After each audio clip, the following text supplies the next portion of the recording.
Hello friends, good morning, Radhe Krishna. કેમ છો? મજામાં? કાલે રાતે થોડો વરસાદ આવ્યો તો એના લીધે થોડું ઠંડુ થયું. થોડું, એટલું બધું નહીં, થોડુંક જ ઠંડુ થયું છે. અત્યારે હું તમને લોકોને અમારા ગામનો જે મેઇન રસ્તો છે એ બતાવીશ. આ મેઇન રસ્તો છે.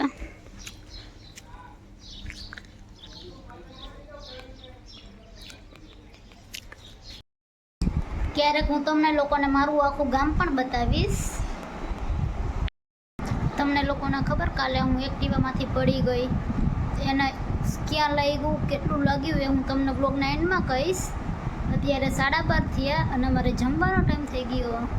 તો આજે અમે લોકોએ જમવામાં ચોરી બટેકાનું શાક, રોટલી ને છાશ છે. તો હવે અમે લોકો જમી લઈએ. અત્યારે 1 વાગ્યો ને અમે લોકો જમીને ફ્રી પણ થઈ ગયા છીએ. અત્યારે હું હજી ઉઠી છું અને મને ભૂખ લાગી તો મને પોપકોર્ન ફોડીને ખાવાની ઈચ્છા થઈ. હવે હું પોપકોર્ન ફોડીને ખાઈશ. ઘરે ફોડેલા પોપકોર્ન તૈયાર છે, તો હવે હું પોપકોર્ન ખાવાની. અત્યારે 7 વાગવા આવ્યા અને અત્યારે છોકરાઓ મેચ રમે. તો હવે હું તમને મેચ રમે બતાવીશ. છોકરાઓ ક્રિકેટ રમે અત્યારે.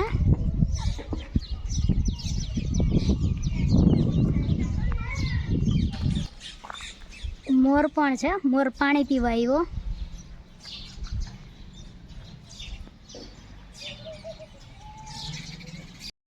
અહીંયા સાંજ થાય એટલે પક્ષીઓનો મધુર અવાજ પણ સાંભળવા મળે. અને અહીંયા છોકરાઓને ટ્યુશન ન મૂકે, એ ટ્યુશન મૂકે તો એ લોકોને રમવાનો પણ ટાઈમ ન મળે.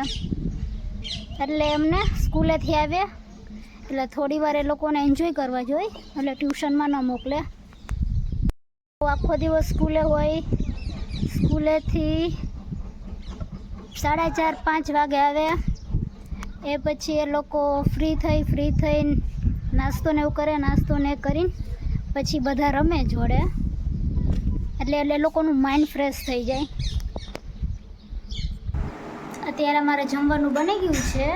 તો આજે અમે લોકોએ જમવામાં દહીં, થેપલા અને ખાટું અથાણું છે. તો હવે અમે લોકો જમી લઈએ. અત્યારે અમે લોકો જમીને ફ્રી થઈ ગયા છીએ. તો મેં તમને લોકોને કીધું હતું કે હું રાતે તમને કહીશ મને ક્યાં લાગ્યું એ. એક્ટિવા તો હું કેટલા ટાઈમના થોડા દિવસથી ચલાવતી હતી, તો કોઈ દિવસ પડી નહીં. પણ કાલે ખબર નહીં શું થયું, તો કાલે પડી. તો હવે હું તમને બતાવીશ કે મને ક્યાં લાગ્યું.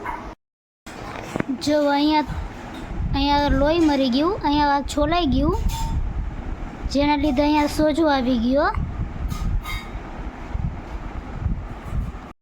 સોજો છે એ જ્યારે થોડું ચલાઈ જાય કે એવું થાય ત્યારે થોડું દુખે. બાકી એટલું બધું લાગ્યું તો નથી. તો આજનો બ્લોગ અહીં હું પૂરો કરું છું. મારી ચેનલને લાઈક કરો, શેર કરો, સબસ્ક્રાઈબ કરો. Good night, Radhe Krishna, bye bye, thank you.